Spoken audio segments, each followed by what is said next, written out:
Du coup, est-ce que tu penses que quand on est attiré par un pays en particulier, à une certaine période de sa vie, que c'est récurrent, qu'on sent cette attirance, c'est parce qu'on y a déjà vécu?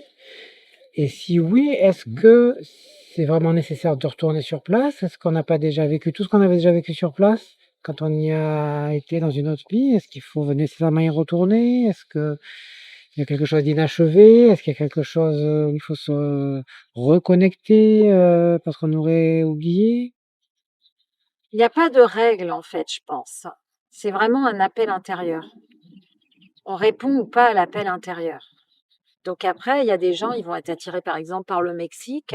Ils savent qu'ils ont eu des vies au Mexique avec ces pyramides. D'autres vont pas forcément être attirés parce que ils n'ont pas vécu là. C'est des résonances en fait. Et il y a des mémoires aussi qui se réactivent dans le sol. Donc il y a certaines choses qui ont été encodées. Il y a quelques années en arrière, j'ai travaillé avec des Américains sur l'ADN et on est allé en fait libérer une capsule temporelle qui avait été posée par les Pléiadiens.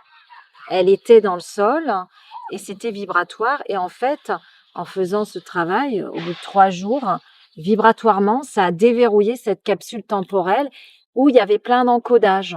Mais moi, j'avais reçu en fait que j'y allais pas pour recevoir quelque chose, mais pour apporter ma contribution à ce travail. Et je savais pas au démarrage qu'il y avait une capsule temporelle. Personne ne savait d'ailleurs.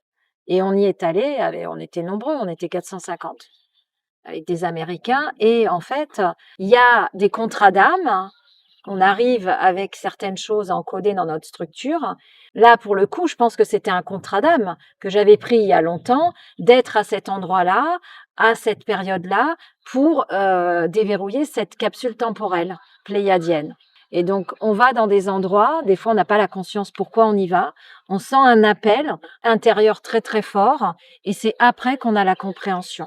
Donc oui, ça peut être des réminiscences d'anciennes vies, très souvent. Il y en a sur le voyage. Il y a 2 personnes quand elles sont arrivées à Abydos.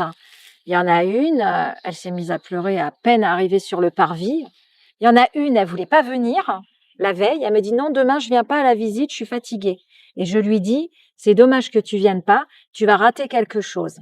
Et en fait, elle est quand même venue parce que j'ai insisté. Et en fait, elle avait un rendez-vous important à Abydos. Et son ego, en fait, résistait à l'appel de l'âme. Et c'est souvent le cas quand l'ego résiste à l'appel de l'âme, il va tout mettre en place pour pas aller à l'endroit. Moi, ça m'est arrivé, je devais partir en Inde et au dernier moment, j'avais plus envie, mais parce que je savais que j'avais un rendez-vous important, je devais faire une initiation en Inde et en fait, l'ego prend le dessus, il est tellement plus fort souvent que l'âme qu'il nous raconte des trucs, ah ben non, j'ai plus envie d'y aller. Bon, j'y suis quand même allée et je savais que j'avais un rendez-vous important et c'est souvent comme ça. Donc quand on va dans des endroits chargés où il y a des reconnexions, qu'est-ce qu'on fait? On prend notre jambe à notre cou et on veut pas y aller. Et là, c'était le cas. Et elle est quand même venue et effectivement, elle s'est mise à pleurer quand elle est arrivée à Abydos. Et elle m'a dit, j'ai vécu ici. Et je lui dis, voilà, pourquoi tu voulais pas venir la veille? Tu avais un rendez-vous important, une reconnexion importante à faire, et ton ego voulait t'empêcher de faire cette reconnexion. Et il y en a une, elle est arrivée sur le plateau de Gizeh, elle s'est effondrée en pleurs. Elle n'arrivait plus quasiment à marcher. Ça a été très compliqué et elle a été très très mal.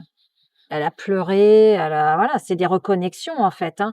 C'est des mémoires qui se réactivent et qui vont se réveiller en fait, hein. Donc il peut y avoir des encodages, des enseignements. Enfin voilà, c'est variable, divers et varié pour chaque personne. Mais en fait, moi je fais le travail énergétique à distance, très souvent en ligne, et je m'aperçois ça fonctionne parce qu'on est un groupe et que du coup il y a tous les grégores, mais d'aller sur les lieux il y a une autre dimension. Vraiment, là, je m'en suis rendu compte. Déjà, de se voir aussi en vrai, de partager notre humanité aussi, ces moments chaleureux. On s'est marré aussi, on n'a pas fait que travailler. Il y a eu des moments d'échange, il y a eu aussi quelques moments de tension entre des personnes et on a rigolé, quoi. Et c'est vrai que tout ça, ça crée aussi du tissu humain et c'est important. Et aller sur les lieux, c'est aussi important parce que même si on se connecte à distance sur le Sphinx, bah, quand on y est, il y a autre chose qui se passe, quoi. Il y a une résonance avec la Terre et avec tout ce qui est encodé sur place, quoi. Et c'est différent. Et quand il y a la matière aussi, parce que moi j'ai l'habitude de faire à distance, donc on est plus dans le quantique. Là, quand il y a le poids de la matière, quand je suis en présence des gens, c'est pas le même travail. Ça me demande beaucoup plus de travail parce que physiquement, il y a le poids de la matière, donc ça me demande d'ancrer encore plus fort dans le corps physique et de faire descendre les fréquences. C'est pour ça que les personnes, elles sentent le changement là. Parce qu'il y a à la fois eu tout le chemin spirituel qu'on a fait, plus l'ancrage dans la matière. Et moi, je travaille aussi avec les onctions sacrées, dans le travail des mirophores, en fait, hein. Et les onctions sacrées, quand elles sont déposées sur le corps, puisque c'est le cas, hein, on les dépose sur le corps, ça ouvre des chemins dans la matière. Ça permet de faire descendre encore plus profondément les énergies au cœur de la matière. Parce qu'en fait, l'ascension, c'est ça, c'est l'ouverture de la matière à la lumière. On ouvre, on libère les mémoires pour laisser la lumière descendre et en fait, c'est notre soi divin qui va s'incarner profondément dans notre matière pour ensuite rayonner notre pleine lumière. Le corps de gloire, en fait, c'est notre matière qui est totalement illuminée. Et l'onction permet ça.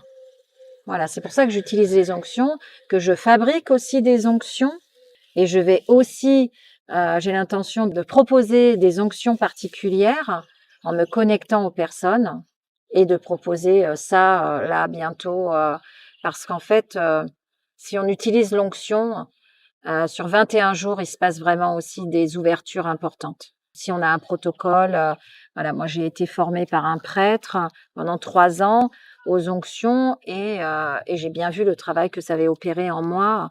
Ça ouvre des espaces vraiment profondément. Donc vraiment, je vais de plus en plus travailler avec les onctions sacrées que je fabrique moi-même, que j'encode. Et par exemple, j'ai fabriqué une onction d'Isis pour le voyage et j'ai reçu des choses, je me suis dit, je connaissais absolument pas le triangle d'Isis et j'ai reçu ça et j'ai encodé ça et ensuite j'ai su ce que ça voulait dire parce que Aladdin m'a expliqué au niveau spirituel et puis au niveau du temple d'Isis, il y a un triangle et je le savais absolument pas. Parce qu'en fait, j'ai pas forcément la connaissance livresque, mais j'ai la connaissance intérieure qui descend quand je suis en canalisation, en fait. Je reçois en canalisation et quand je suis en présence des gens. C'est toujours dans le groupe et dans le collectif. J'ai beaucoup plus d'informations quand je suis avec des gens que quand je suis toute seule.